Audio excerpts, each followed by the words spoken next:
This is the UARKFCA Timeout, the podcast where coaches and athletes share what God has done and is continuing to do in their lives.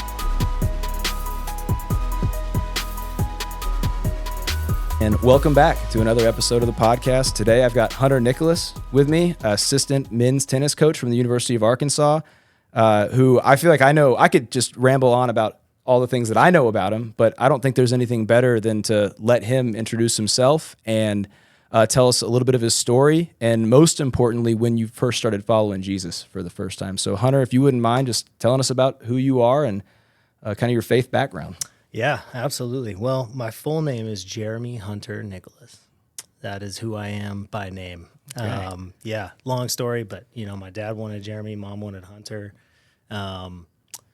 So things were really confusing when I got into a classroom or anywhere. 3 first names really threw people off. So shout out to the folks for throwing that out there. But yeah, not that I should ramble on too much about my name, but it is the beginning. But no, man, I grew up not in a super strong household of faith, but my father had a very impactful way of introducing me to God's creation. Mm-hmm. He's a landscape architect, okay. And so very creative man, always outside looking into the trees, into the mountains, into wherever he is at in such a deeper way. And I saw that as a kid, and he was very adamant about me understanding that is God's creation, and I was just kind of a part of it. And that was very impactful for me at a younger age, and so much so that it's become more impactful as my life has gone on. I didn't realize maybe the effect it had on me earlier on. But yeah, and then, I kind of went through a little bit of a teenage rebellion, phase, as a lot of us do, and, started to make a lot of mistakes and certainly search after fulfillment in life in the wrong ways. But, was able to had a first serious girlfriend who was a very strong Christian, and she got me to church a handful of times, and very grateful for that, because it kind of started the foundation of a curiosity that has blossomed into the man of faith that I like to think I am now today. But through college, I started going to church, and I actually met my now wife through Athletes in Action, your competitor. Hey, we're on the same team, really. I mean, what, you don't have a quota? Well, just play it. Absolutely. So no, we met at a Bible study at San Diego State University. She played golf, I played tennis, and kind of a funny story, but my roommate at the time and good buddy from Columbia, he made a joke that day that we had met in Bible study, and he said, "See that girl over there, Amy? I'm going to marry her." The Colombian accent too, perfect. Yeah. He hardly spoke English, so it was funny. But joke's on you, on you, Wangi. You really showed him. That's right. So. No, and it's been, really since then, I think it's been a pursuit and for Amy and I together as we now got married in 2020, right in the middle of the pandemic, pretty much July 2020. Mm-hmm, mm-hmm. And just been trying to be the most curious and patient Christian I can possibly be. That's definitely not the man I ought to be, not the man I should be, but if I'm a little better than I was, a few days ago, I'll take that all day. And that doesn't happen without the strength of God and everything that he gives us every single day that we walk this earth. Man, I love that. Now, one of the things I'm curious about, you said that your dad had you looking at the mountains and the trees. Now, those weren't the mountains and trees of Northwest Arkansas. No. It was somewhere else. No. Well, actually, basically, I grew up going to it's a little outing club. Mm-hmm. It's near Uchi, Oklahoma, so northeast Oklahoma. It's not far from it. It's only an hour from here. So it's pretty much the Ozarks, so we spent a lot of time there as a kid. I did as a kid, and definitely an impactful place. So, I mean, it was everywhere. My dad's got an affinity for finding beautiful things like wherever he is. And I've always been just kind of drawn to that and definitely inspired by that. That's amazing, man. That's amazing. Because you've lived in some pretty beautiful places, right? I've been lucky. Yeah. Park City, Utah became home when I was about 12 years old. And so my family's lived there ever since. So going back to the mountains has been a joy. I kind of consider it home. But, then going to California, and I actually finished my high school out in California and went to San Diego State and enjoyed obviously amazing experience there. Beaches, weather.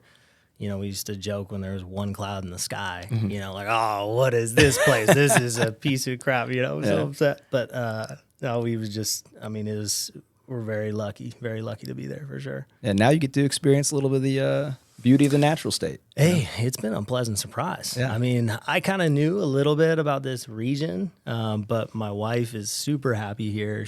I think it's really surprised her. And, the community here, though, has been amazing as well. And we've been diving in a little bit at Fellowship Fayetteville.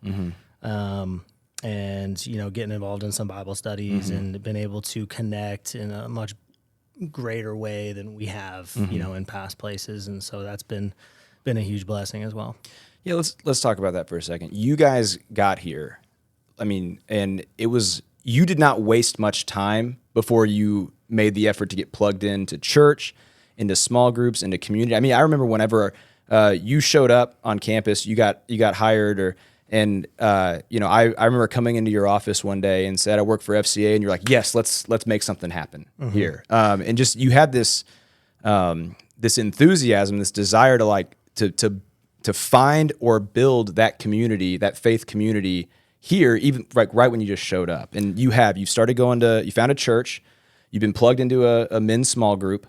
I'm just curious, what have you been learning over the last couple of years now, a year and a half or whatever it's been, whether it's through that church, through that small group, or like, as you mentioned, you became a dad recently. What's God been teaching you over the last year and a half? Well, I'll have to correct you on what you said earlier, but I think it was maybe my first day of work, man. You popped in my office and I'm like, man, here's this guy, FCA. This is unbelievable. You were incredibly welcoming, and that kind of hit home because, it was a transition for us here, but something we were really looking forward to. Logan, Utah, where I was previously at Utah State University, was an amazing, beautiful place. We had an awesome 3 years there, but a little tougher to connect with. It is a heavily Mormon populated area. And so coming here, we knew a little part of the Bible Belt, there would probably be a few more churches, out here that we could probably connect with. One or two more. Right? Yeah. And so, no, man, super grateful that you popped in that day. And, we've been on a little bit of a mission since moving here. And we knew that while we were moving here, Amy was pregnant with Penny, she's now 10 months old. And so we knew that we wanted to get plugged in. We wanted her to be raised in a Christian home, where she knew God's love. And that was, and that was only going to happen or be made possible if we were going to connect in the community and get more involved in that way and serve God in any way we can, in addition to, our jobs and our home life. So, that's been, and Amy's been so supportive, and she grew up in a strong Christian household, and her folks are amazing and constantly encouraging us to pursue our faith as well. And so, yeah, that goes a long way. But I would say, to kind of answer your question directly, I think lately, obviously, as a father, becoming a father, which teaches you patience and understanding that I love God's sense of humor, in these situations, because you're like, all right, well, yeah, let's go. Why don't you go to Hawaii for, 5 days with your team and have a great experience? And it was amazing. And I get back and I know that, I'm going to be busy at night, tended to Penny. Amy's going to need a break. Yep. And, sure enough, then we got a couple of snow days and daycare's closed. Oh yeah. You think you got it all figured out? Here's this, have a little fun time bringing Penny to practice, while Amy works. And so, finding that balance and, you get thrown different directions and different things coming at you all the time. And with a little baby, she has no idea what's going on, and the smallest little thing is a world ender to her, and so, I read a great book recently called Habits of the Household. Have you read it? I actually just got it for Christmas. Did you? So it's on my list, man. Yeah. It's awesome just in looking at your day-to-day little things throughout the day, whether it's liturgies or just, one little thing during when you wake up in the morning or a meal in the morning or whatever, just focusing on God, whether it's waking up and opening the Bible or waking up and having a moment of prayer to yourself, starting the day off right, has been huge in just kind of developing those habits and trying to add one, Right, yeah. Amy will kill me. Sometimes I want to add 10 at the same time. And I definitely get a little ambitious with it. But just adding one little habit to direct your attention to God has been definitely something he's been throwing my way. And I guess I might have to check my notes. I made another one. Well, there's that. I'm not surprised that you're like, I want to throw on 10 habits at once, because that's the same enthusiasm that I saw when you first got here. And you're like, I'm going to join a small group. I'm going to join a church. We're going to create something, I got to chill, man. Yeah. Well, I think that God can use that enthusiasm. It's just when you want to bring others along with you, they're like, Hunter, can you slow down just a little bit? But that's good. Once we learn how to start, once people want to come along with us, that's a pretty good, it's a pretty sweet thing to happen. But I'm sure it's similar to what you've been going through too as a father, right? You got a little one back home and two. No, just the one. Oh, just the one? Just the one. Yeah, okay. We have a 14-month-old now at the time of this recording here, and he's those snow days, they test you, don't they? Yeah, there's something. He loves the snow. Yeah, there's something else, So it's but it is fun. It's a riot, and learning patience is definitely the.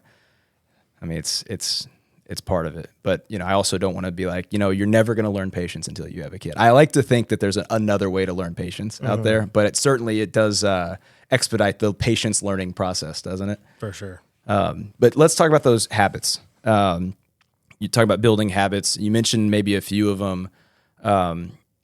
For somebody that might be listening to this, what would you say is like a great starting place? Maybe what's the one habit that you're like, hey, anybody can do this. Anybody can add this. This is how you can do it. What would you think maybe like the one? I know that you have probably 10 or 20 in your head right now that you're thinking, I would love to share all of these, but what would be the best, or maybe even like a top 3 starting point for anybody that's like, man, I really would like to build some daily rhythms or some daily habits? Yeah, I'd say the number one thing for me has definitely been just falling to my knees in the morning. It's easy because you're exhausted and you don't want to get out of bed sometimes, so you just fall to your knees. Yeah, it's just do what the body wants, right? Yeah. But just actively sitting there on your knees in the morning, starting the day, submitting yourself to God's plan for the day, embracing a heart of love for your family and for the people around you. That's just been the best way for me to start off the day. And it allows me then for the rest of the day to be a little bit better with maybe some of those other habits that I'm working on. Yeah.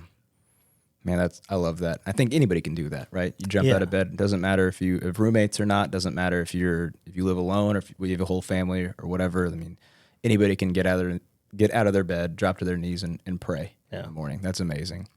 I do have one more question that I want to ask you that I didn't prep you with this one, so this is a bonus question. But as a coach, okay, you have moved around a lot, as whether that's in your playing career and now your coaching career, whether that was collegiate or professional or now in the coaching.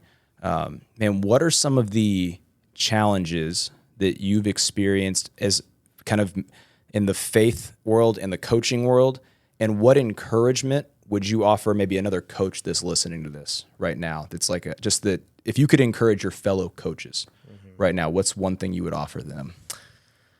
Man, people talk, you know, like it's a small little world, this coaching world, whether you're, out playing matches against your friends or foes as other coaches, or you're out on the recruiting trail, you're going to see and spend a lot of time around other coaches, and coaches love to talk. And, it's definitely one thing that I've been working on, and just kind of having more love for my enemies, for the guys out there that I have a really hard time seeing eye to eye, and I just want to, freaking pull their teeth out, sometimes. And it's so frustrating. And we live in such a competitive, high level competitive environment that sometimes you just want to hate that guy, you want to hate that other coach, and you want to destroy him, And so I would encourage, and something I'm definitely working on and I can get better at, just have the patience to sit and think, man, put yourself in that guy's shoes or that gal's shoes, and think about what they could be going through, in their personal life. Everyone's had a different background through coaching, through their life. They've had different experiences. And so, something I definitely try to do and working on and thoroughly pursuing is just putting myself in other shoes and understanding that I don't know the full story. And there might be things you hear on the outskirts, but it's not the full story. Yeah. There's like a choose empathy, essentially. Yeah. And that's really, I can see how that might be really difficult to do when you're in the spirit of competition, because on paper, it's your job to win. Right. And I think there's still room for that to try. I mean, everybody's trying to compete and win, but choosing empathy. I just read this the other day, but blessed are the merciful, right? Blessed are the peacemakers. Those are the things that Jesus said. And, so I think that's really good. That's a really good word for those coaches that are out there. Well, Hunter, thank you so much for stepping in the studio with us today and sharing a little bit of your story and what God's been teaching you lately. And hopefully, I think that we all learned at least one habit that we could take with us here and something and practice. Yeah, put it into practice, man. And best of luck implementing those other 100 habits that you've and getting Amy on board with all those. I need it. Yeah. I need all the luck in the world. And I guess let's pray for Amy that she's got to deal with Hunter every single day. Please. And man, and congratulations on almost a year into being a father. So that's it's amazing stuff, brother. Appreciate you, and maybe we'll catch up with you again soon. Well, thanks for having me, man. Glory be to God, and appreciate it. Yes, sir. Thanks for listening to this episode of UARKFCA Timeout. If you enjoyed the story, learned something new, or both, consider subscribing and sharing this episode with a friend. You can follow us online at UARKFCA, and always remember to take the time out to recognize that you have a powerful story too.